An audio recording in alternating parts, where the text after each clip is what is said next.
ભક્ત ગોરા કુંભાર.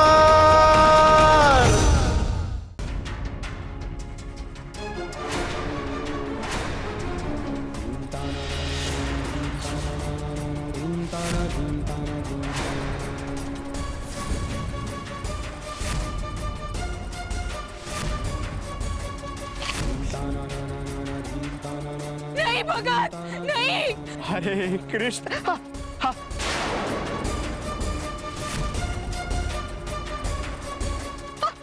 હરે કૃષ્ણ. हे हरि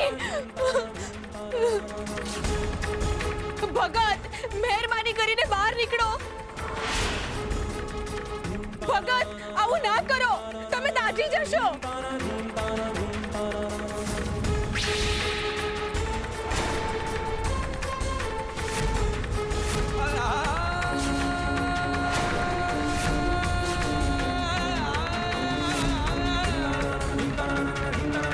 હરે કૃષ્ણ. હા.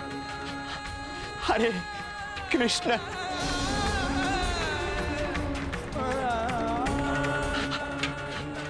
હરે કૃષ્ણ. હા. હરે કૃષ્ણ. હા. હરે ભગત હરે કૃષ્ણ. હા.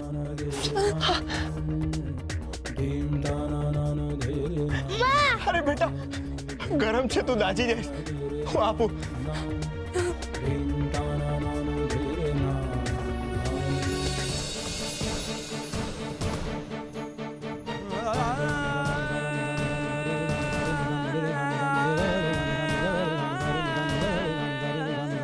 હરે કૃષ્ણ. હા. હા.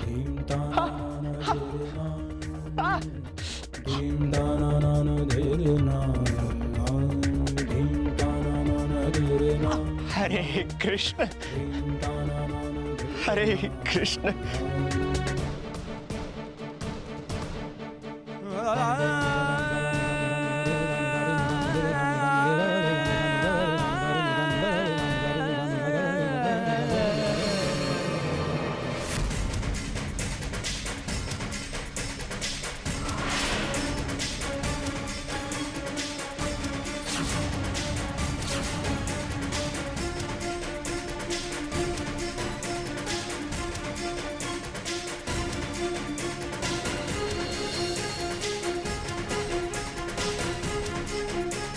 તમને શું થઈ રહ્યું છે ના?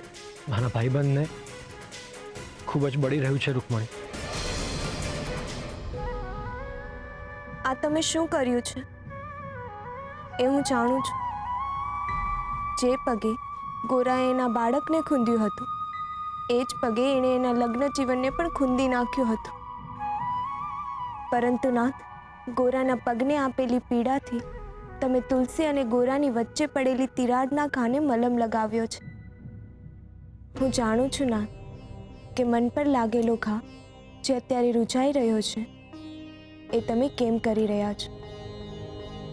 પીડા ભલે ગોરાના પગમાં થતી હોય, પરંતુ એની અસર તુલસીના હૃદયમાં થાય છે, અને એ પીડાથી ઊભી થયેલી તુલસીના મનની ભાવના ગોરાના જીવનના સંબંધની ભાવનાને દૂર કરશે. વિચાર ઉત્તમ છે રૂકમણી, પરંતુ આ વિચાર પાછળ તમારું હૃદય રહેલું છે, એક માનું હૃદય. અને એટલે જ આ પીડામાંથી પણ તમે ગોરાનું હિત શોધી નાખ્યું છે. તો શું હું ખોટી છું? આ કારણ નથી? તમે સાચા છો, આ કારણ છે, પરંતુ ફક્ત આ જ કારણ નથી. રૂકમણી, કર્મના ફળની અસર હોય છે, પરંતુ મનુષ્ય માને છે એટલી જ નથી હોતી. કયા ફળની કેટલી અસર હોય છે એ મનુષ્ય ક્યારેય નથી સમજી શકતા. અને અત્યારે તમે એક માતાની દ્રષ્ટિએ જોઈ રહ્યા છો, એટલે તમે પણ એની અસરને સમજી નહીં શકો.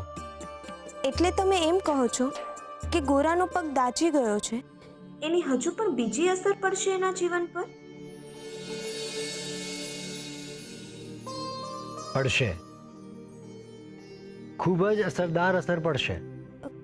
કેવી અસર? શું થશે? તુલસીનું ગોરાને માફ કરવું. રૂકમણી, ગોરાના જીવનને આગળ ધપાવવા માટે તુલસીની માફી ખૂબ જ અગત્યની છે. કારણ કે જો એ માફ નહીં કરે તો ગોરાના જીવનમાં આગળ જે થવાનું છે, એના જીવનમાં કોઈ આવવાનું છે જેમાં એનું ટકવું ખૂબ જ અઘરું બની જશે. એટલે ગોરાના જીવનના રથને આગળ ચલાવવા માટે તુલસીની માફી ખૂબ જ અગત્યની છે. એવું તો કોણ આવવાનું છે કે જેને ટકાવવા માટે તુલસીની માફી જરૂરી છે?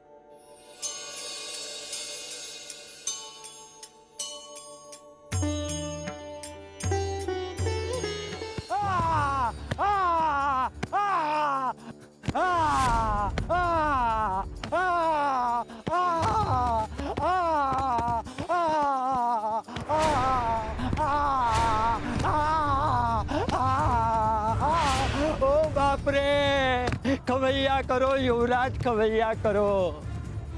ઓ માડી રે, મારો માં હવે સહન નથી થતું. દયા કરો મુજ ગરીબ પર, બહુ પીડા થાય છે. પીડા થાય છે? પીડાને અટકાવી હશે તો કર ભરવો પડશે. જુઓ છો ને તમે બધા, યુવરાજ છું આ રાજ્યનો. કર એ મારો અધિકાર છે અને તમે લોકોએ મને કર આપવાની ના પાડી. મને ના પાડી. મને ના એટલે તમારી તકલીફોને હા. જે લોકો મને કર આપવામાં આનાકાની કરશે એની આવી જ દશા થશે. અટકી કેમ ગયા તમારા હાથ? મારો આ માણસને, સોડા પાડી દો એની પીઠ ઉપર. જ્યાં સુધી એના મોઢામાંથી કર માટે હા ન નીકળે ત્યાં સુધી એના મોઢામાંથી આ નીકળતી રહેવી જોઈએ. મારો એને!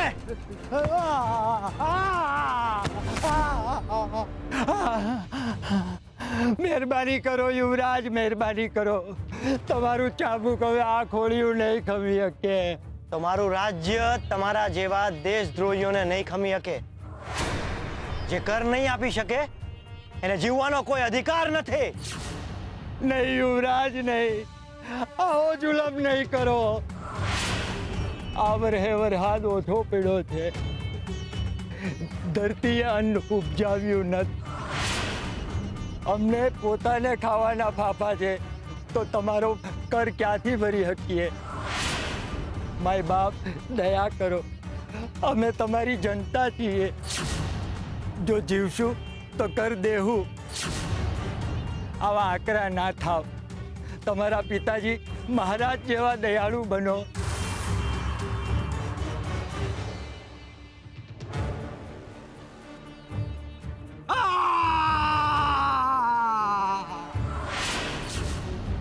મૂર્ખ છે, મૂર્ખ છે મારા પિતાશ્રી.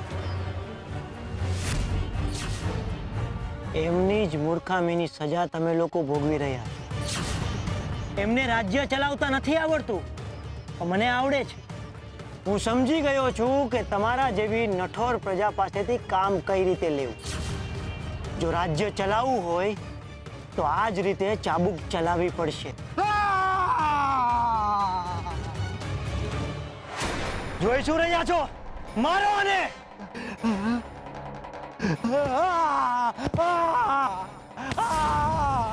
હું રાજા સુરસિંહ નહીં, હું યુવરાજ શક્તિસિંહ છું.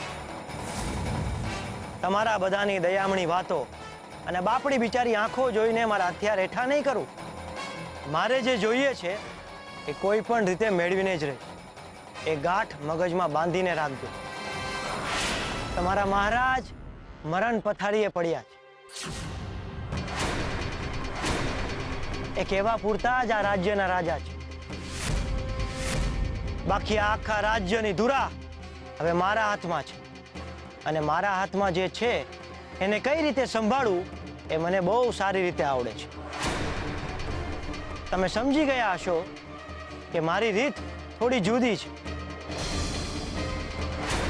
જે નહીં સમજે એને આમ જ સજા મળશે. અને મારી સજા તો તમે અત્યારે જોઈ જ રહ્યા છો. આ માણસ કોઈ કામનો નથી. ઉપરથી આ રાજ્ય માટે આ માણસ બોજારૂપ છે. મારા રાજ્યમાં આવા માણસોનું કોઈ કામ નથી. કાસળ કાઢી નાખો આનું. મારો એને, બીજા 300 ગોળા મારો એને.